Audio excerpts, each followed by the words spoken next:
I stood in front of the mirror, unsure why I was fixing my hair for someone I hadn't seen in 5 years. My hands trembled slightly as I smoothed down the collar of my shirt. Aiden, my boyfriend, leaned against the doorframe, chewing on an apple like this was just another day. "You look nervous," he said, half smiling. "It's just Noah. Just Noah. My childhood best friend. The boy I used to sleep next to in bunk beds during summer nights, whispering secrets until one of us fell asleep. The one who punched a kid in 8th grade for calling me a slur. The one I used to dream about touching in ways I didn't have the words for back then. Now he was a soldier. Now he was coming home." I shrugged. "Haven't seen him in a while." Aiden nodded, tossed the core in the trash, and kissed my cheek. "Tell him I said hi. I'll be at the gallery if you need me." I mumbled something like, "Okay," but my eyes were already on the clock. The moment I saw Noah stepping off the bus, something in me snapped tight.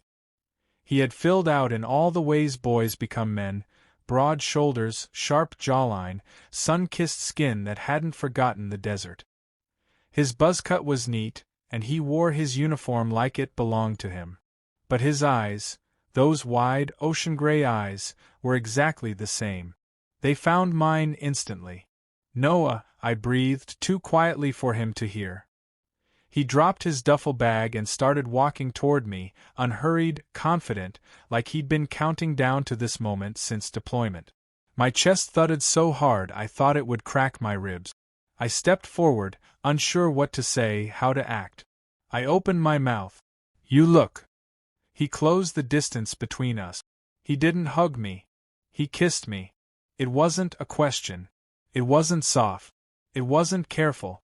It was firm, unyielding, and full of something I didn't know I'd been craving: ownership, hunger, memory. His lips crushed against mine in front of everyone at the terminal. My eyes widened. My body froze, but I didn't pull away. I don't know how long the kiss lasted. 2 seconds? 10? A lifetime? When he pulled back, he didn't look away. He smirked just a little. "Hey, Lee." I stared at him, stunned. What the hell was that?" Hello," he said, voice rough like gravel. "You didn't like it?" I looked around. A mom dragging her kid stared. A man in a suit raised a brow. I swallowed hard, blood thundering in my ears. "You can't just." "Why not?" His tone was calm, challenging. "You're still you. I'm still me. We never said it, but we always knew." "Noah, I have a boyfriend." I figured. He picked up his bag. "Doesn't change what I felt when I saw you." I didn't answer. I couldn't. The car ride back to my apartment was silent. I offered to drive him to his family's place, but he said they were out of town for the week. I knew what that meant. He wanted to stay with me. I should have said no. I didn't. He sat in the passenger seat, one leg bouncing slightly, hand resting near the gearshift. I could feel the heat of him without looking. My fingers twitched. My throat was dry. "You're quiet," he said, turning his head toward me. "So are you." I'm trying not to say something reckless. I dared a glance. "Like." He smiled. "Like how long I've waited to do that. Or how I used to dream about it while dodging mortars. Or how I'd give anything to do it again." My knuckles whitened on the steering wheel. "Stop." "Okay." He didn't speak again. But I could feel it between us, the tension tight as barbed wire. When we got home, I made up the couch for him.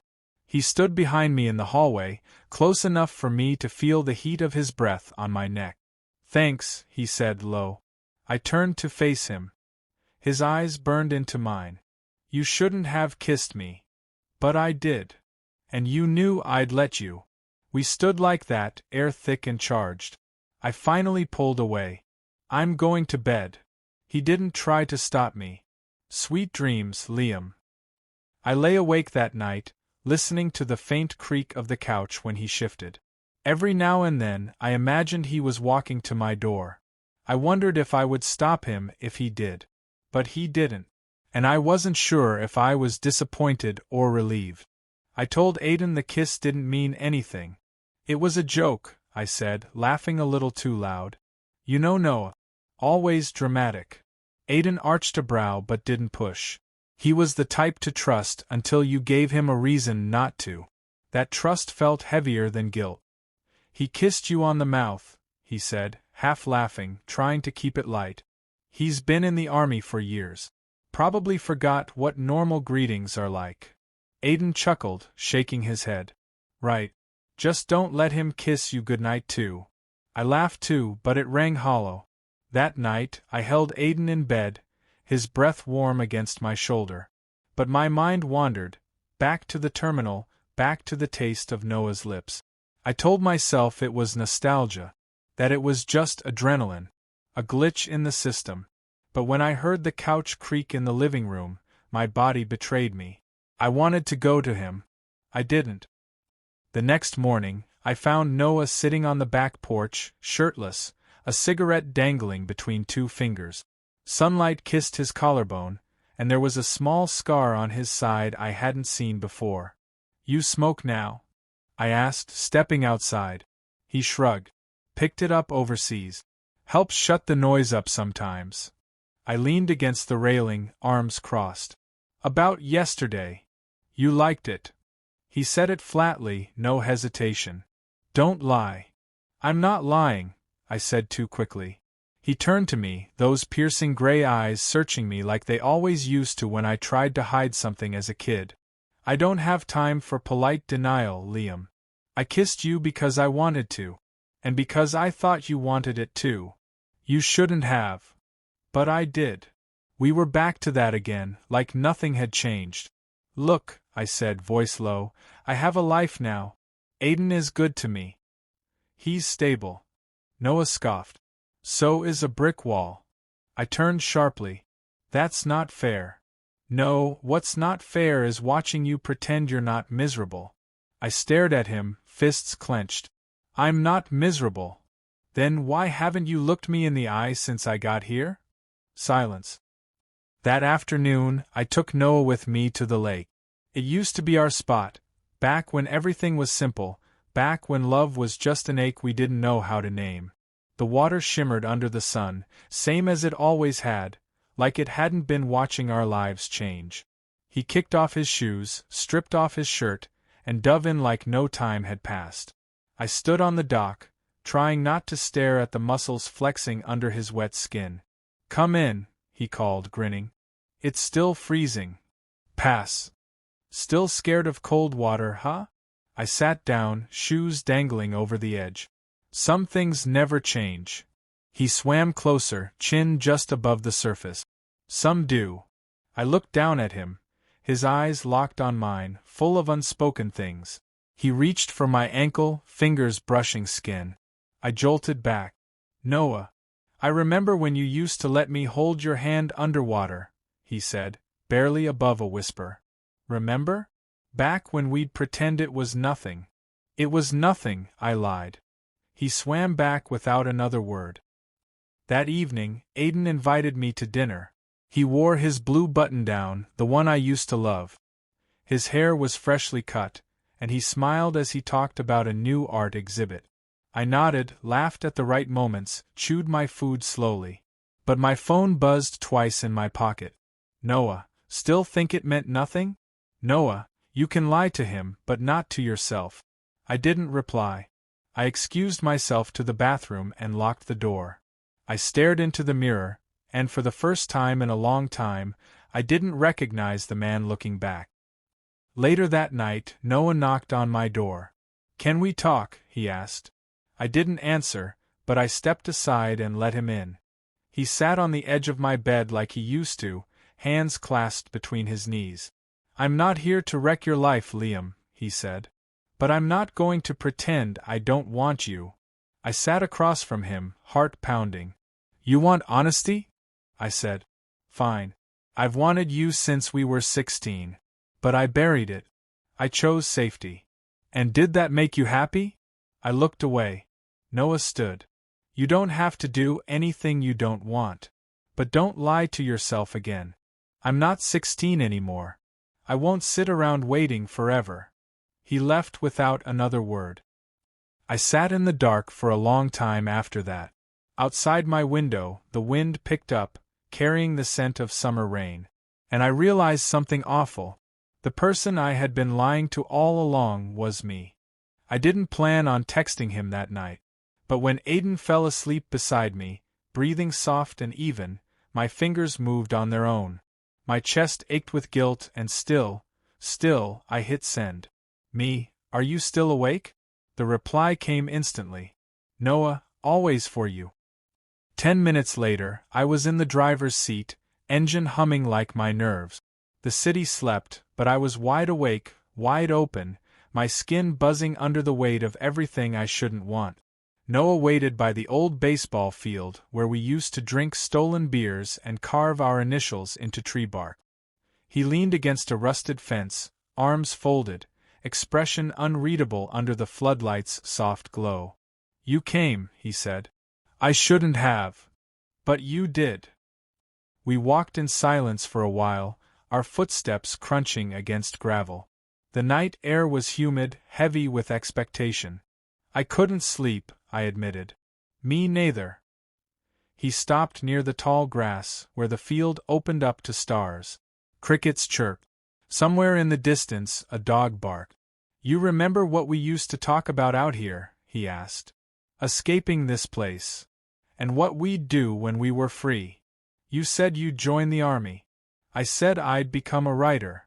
He looked at me. And I said if I made it out alive, I'd come back for you.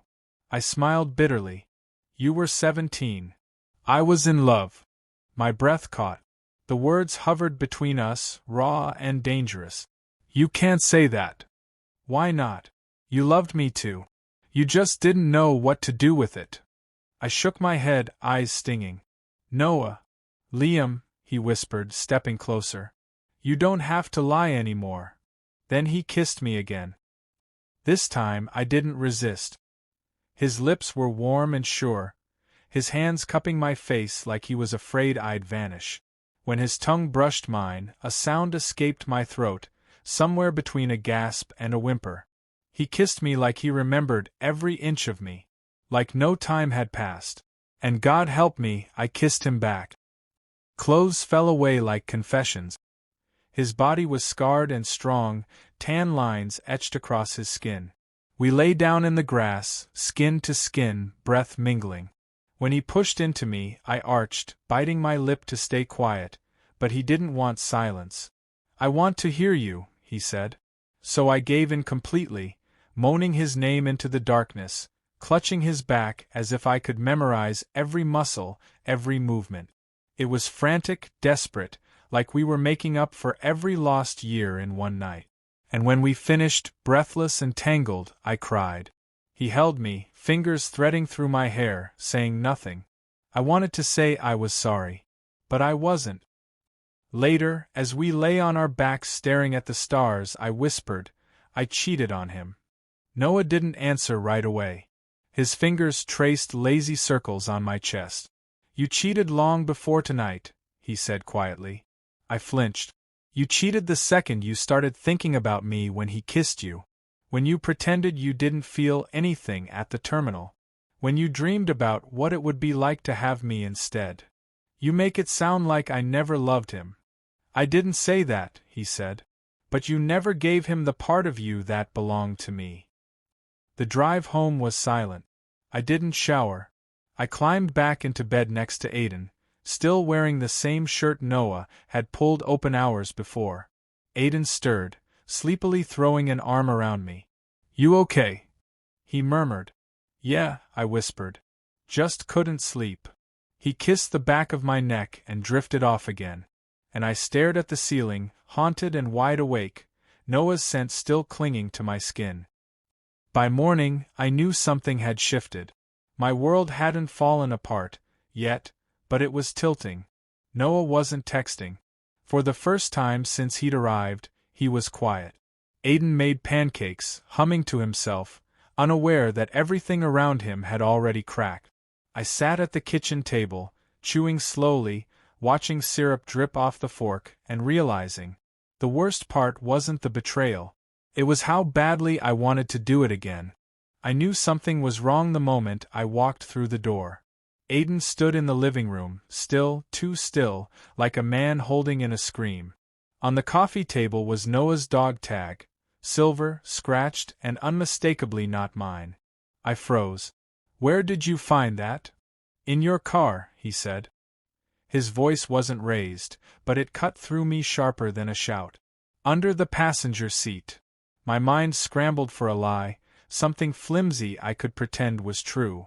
But my mouth refused to move. Aiden finally looked at me. "Are you in love with him?" Silence. "That's a yes." I dropped into the armchair, elbows on my knees. "I didn't mean for it to happen. Liam." His voice cracked. "You let him stay here. You let him into our space. Into our life. Did you ever really love me?" "I did," I whispered. "I do. Just not like that." He sat down across from me, face pale and tight. "You slept with him?" I nodded, eyes stinging. "Only once." "That doesn't make it better." "I know." He looked away, jaw clenched, then back at me. Was it worth it?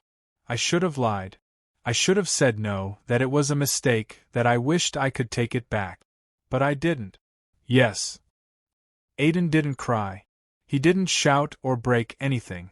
He simply stood, walked to the bedroom, and came out 10 minutes later with a packed duffel bag and his car keys. He paused at the door. "You were the first person I trusted with everything," he said. "And I hope he's worth what you just lost." Then he was gone. Noah wasn't home when I arrived. His bag was packed, propped against the couch like a goodbye. I sat on the floor, unsure how to breathe in the silence he left behind. When the door finally opened, he stepped in and stopped, blinking like he hadn't expected me to be there. "I thought you'd be with him," he said cautiously. "He's gone." Noah shut the door behind him. "Did he find out?" "I told him." He nodded slowly, setting down his keys. "And now what?" I stood, heart hammering. "Now I stop lying." He searched my face, waiting. "I've spent years choosing comfort over truth," I said. "Choosing what looked good over what felt right. But you came back and reminded me who I really am. What I really want." "And what's that?" he asked. "You," I said. "It's always been you." Noah took a step forward. "Say that again." "I want you." Another step. "Say it like you mean it." "I want you," I repeated, louder now, surer. "Not just your body. Not just your kiss. I want the boy who held my hand under the lake. The man who came back for me." He reached me then, and this time when we kissed, it was slow. It wasn't a secret or a stolen moment. It was a beginning. We walked together to the porch, barefoot, the sky painted with early evening light. He sat beside me on the wooden step, our shoulders touching. "You know it won't be easy," Noah said quietly. "I'm not asking for easy. And people will talk. Let them." He laughed softly. "You always did like trouble." I leaned against him, letting the silence stretch into something warm. "Noah?" I asked. "Yeah. Were you really going to leave without saying goodbye?" He sighed. "I didn't want to make it harder." "It's already hard." "But worth it?" he asked. I looked at him, at the boy I once loved in secret, now a man I refused to hide from. "Yes," I said. "Absolutely." That night, I didn't dream of guilt or panic. I dreamt of a treehouse we never built, of stolen glances in the back seat of our parents' cars, of second chances, of waking up next to someone who had seen every part of me, even the ones I spent years trying to deny, and still wanted me anyway.